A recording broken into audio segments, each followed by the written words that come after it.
Welcome, listeners, to Tales by the Lamp. Gather close, for within these flickering flames, stories come alive.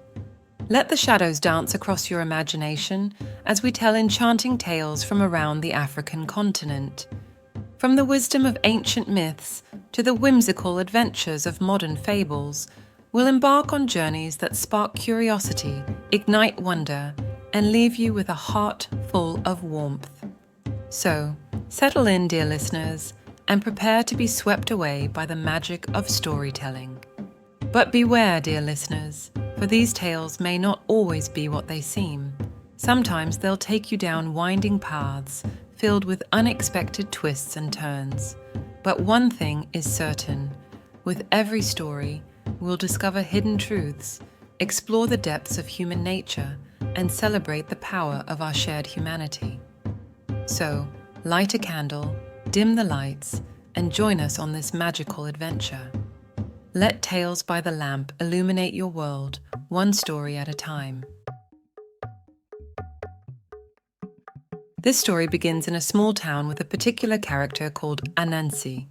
Anansi had a rather particular habit of not trusting anyone, as he was himself a very notorious trickster. "Ah, greetings, Mama Abena," Anansi greeted the pot-bellied vendor, his voice dripping with false sweetness. "Your calabashes are looking particularly fine today.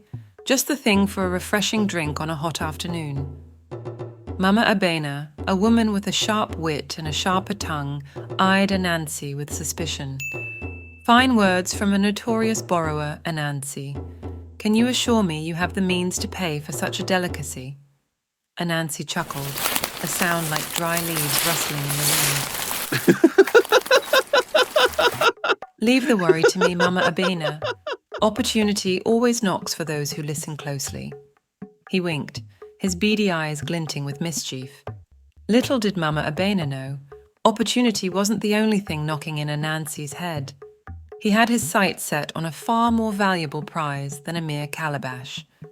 The talking drum, a treasured possession of the village chief, Nyami. The drum, carved from a sacred baobab tree, possessed the uncanny ability to speak the truth, its booming voice echoing the thoughts and intentions of those who dared to play it. Anansi had heard whispers of the talking drum's power and coveted it for his own devious schemes.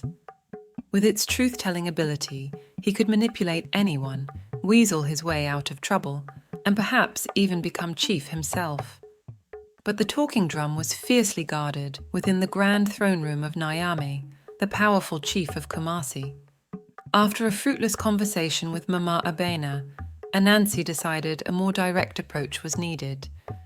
With a mischievous glint in his eyes, he scurried towards the chief's palace, a majestic structure adorned with intricate carvings and topped with a thatched roof. He navigated the bustling courtyard, dodging guards and ignoring curious stares. Finally, he reached the imposing wooden doors of the throne room. Anansi paused for a moment, his 8 legs twitching with nervous anticipation. He knew Nyami was not easily fooled. But fueled by his desire for the talking drum, Anansi took a deep breath and pushed open the heavy doors. Inside, the throne room glowed with the warm light of flickering torches. Chief Nyami, a powerful figure adorned with gold jewelry and a leopard skin robe, sat on an imposing ebony throne. The talking drum, a masterpiece of craftsmanship, rested beside him, its taut skin adorned with vibrant beads and intricate carvings. The air crackled with a sense of power and authority. Anansi, putting on his best display of humility, bowed low before the chief. "Greetings, mighty Nyami. I come bearing a humble offering from my hard-working wife, ASO." As he gestured towards a tattered basket he held in his front legs. Its contents, a collection of wilted flowers and rotting fruit, did little to inspire generosity. Nyame, a man not easily fooled, raised an eyebrow. A knowing smile played on his lips. "An offering, you say, Anansi? This seems a rather peculiar selection of gifts, even for your standards." Anansi chuckled nervously. "Alas, good Nyame, Harvest season has been unkind to us. This is all my dear wife could manage." He hoped the chief wouldn't look too closely at the basket. Nyame's smile widened, revealing a row of gleaming white teeth. "Ah, Anansi," he chuckled.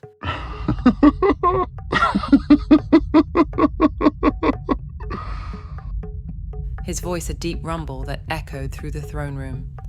"Your gifts always spark joy. But tell me, what brings you to my humble abode today?" Anansi, realizing his offering gambit had failed, quickly shifted gears. "Oh, esteemed Nyame," he squeaked, his voice high-pitched with fake excitement. "I witnessed the most magnificent bird soaring through the sky just moments ago. Its feathers shimmered like jewels, and its song was a symphony for the ages." He gestured wildly towards an open window, hoping to distract the chief's attention from the basket. But Nyame, ever the keen observer, simply raised a hand, silencing Anansi's dramatic monologue. "A bird, you say?" Nyame inquired, his voice laced with amusement. "Perhaps a more pressing matter has brought you here, Anansi? Surely you wouldn't waste my time with such trivial tales?" Anansi squirmed under the chief's gaze. His attempt at diversion had backfired spectacularly. He bit his lip, considering his next move. He couldn't come out and ask for the talking drum directly. Nyame wouldn't fall for that. He needed a cunning plan, a web of deceit so intricate that even the great Nyame wouldn't see it coming. An inspiration struck Anansi, a wicked glint returning to his beady eyes. "Great Nyame," he began, his voice dropping to a conspiratorial whisper. "A terrible illness has gripped our village. Women cough and wheeze, children lose their strength, and even the livestock grow weak and listless." Chief Nyame's amusement vanished. Concern etched itself onto his face. "An illness, you say? This is grave news, Anansi. Tell me more." Anansi, weaving a web of lies, as intricate as a spider's web, elaborated on his fabricated illness. He described villages collapsing in the streets, crops withering in the fields, and a general sense of despair gripping the community. He even threw in a dramatic detail about a talking mongoose who claimed the talking drum was the only cure. Nyame, his heart heavy with worry for his people, fell for Anansi's elaborate tale. He couldn't risk an illness spreading unchecked. With a heavy sigh, he nodded. "Anansi," he said, his voice filled with concern. "The talking drum's power lies not just in revealing truth, but also in potential healing. Take it to your village, Anansi. Let its voice soothe the sick and guide us towards a cure." Anansi's heart leapt with joy. His deceit had paid off. He feigned a look of immense gratitude. "Oh, great Nyame, you are a beacon of hope in our darkest hour. I shall return the talking drum as soon as the illness has been eradicated." He carefully wrapped the talking drum in a piece of cloth, its ornate surface hidden from view. With a hurried bow, Anansi scurried out of the throne room, his 8 legs churning with excitement. He had the talking drum. Now his real plans could begin. Elated with his success, Anansi scurried out of the palace grounds, the talking drum a heavy but exhilarating burden on his back. He reached the outskirts of the village and found a secluded clearing dominated by a giant termite mound. Climbing to the top, he collapsed beside the talking drum, a satisfied sigh escaping his 8 tiny lungs. Now came the real challenge, using the talking drum for his own gain. He envisioned himself using its truth-telling powers to manipulate villagers, weasel his way out of debts, and perhaps even become the next chief himself. A wicked chuckle escaped his throat, sending a shiver down his spindly legs. But first, he needed to figure out how to control the drum. He prodded it with a curious leg, then tapped it hesitantly with another. The drum remained silent, its vibrant colours mocking his growing impatience. He racked his brain, trying to remember any stories or legends about the talking drum's activation. Maybe there was a specific rhythm, a secret phrase, or a special offering required. Frustration bubbled within him. He rummaged through his pouch, pulling out a collection of shiny trinkets and a few half-eaten fruits, the remnants of his previous schemes. He arranged them around the talking drum, hoping to appease it with an offering. All right, great talking drum," he pleaded, his voice laced with desperation. I know you have the power to speak the truth, but surely even truth needs a little encouragement. How about a juicy mango? Or perhaps a shiny bauble to catch the eye? The talking drum remained stubbornly silent. The sun began to dip below the horizon, casting long shadows across the clearing.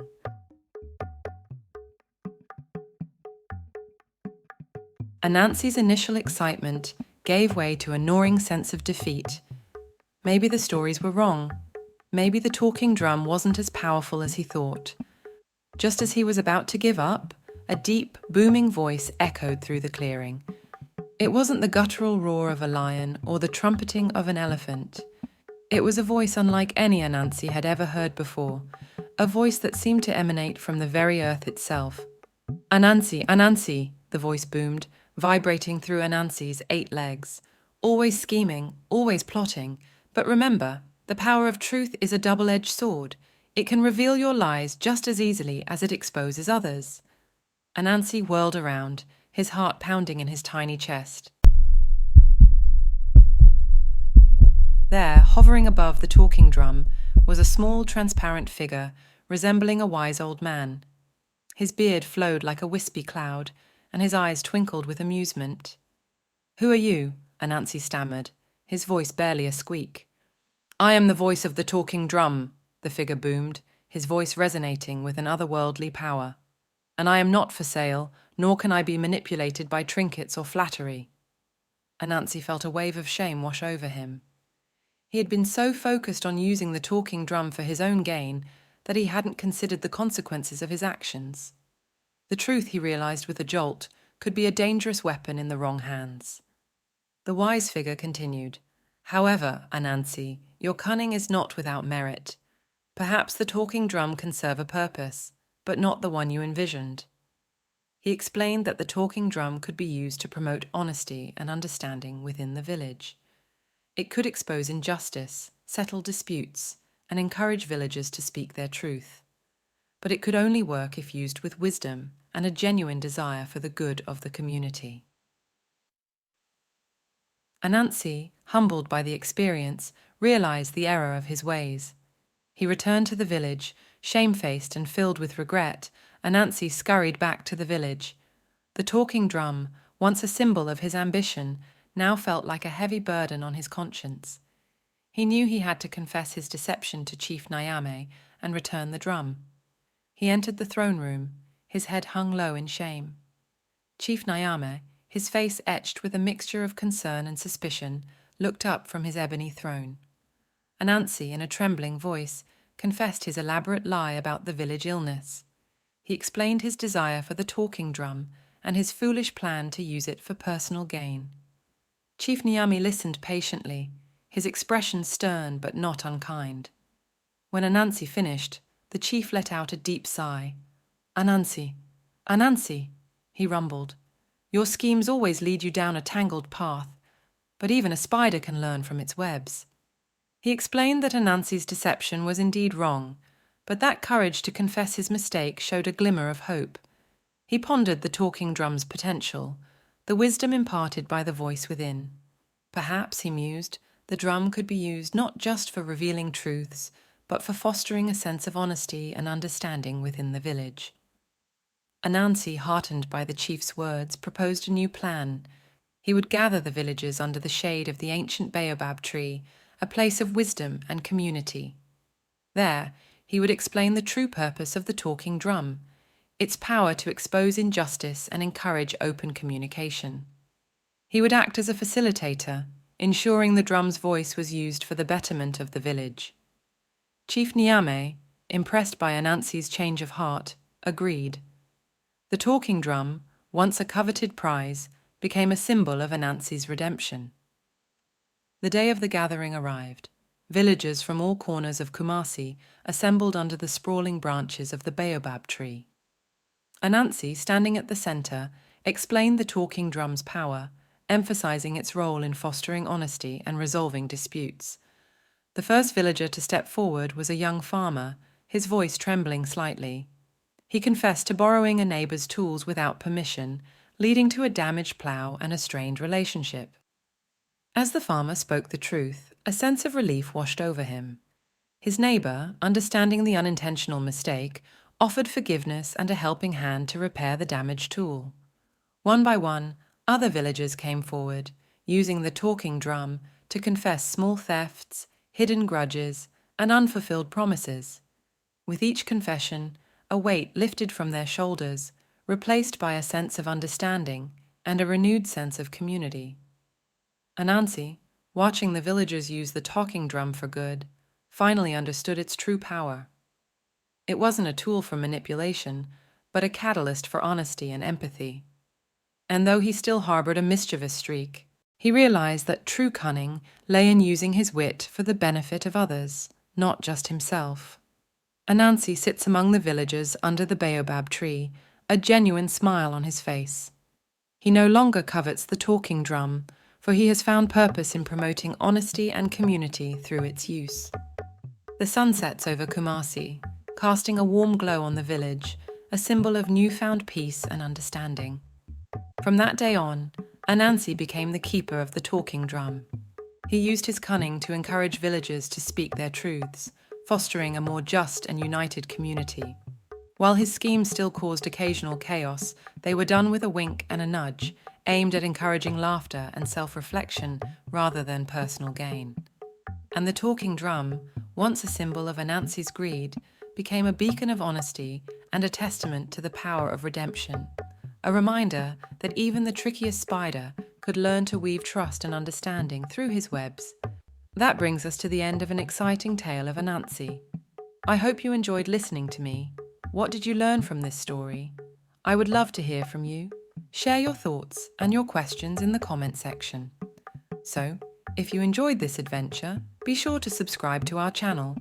Hit that notification bell so you never miss a new story, one captivating tale at a time.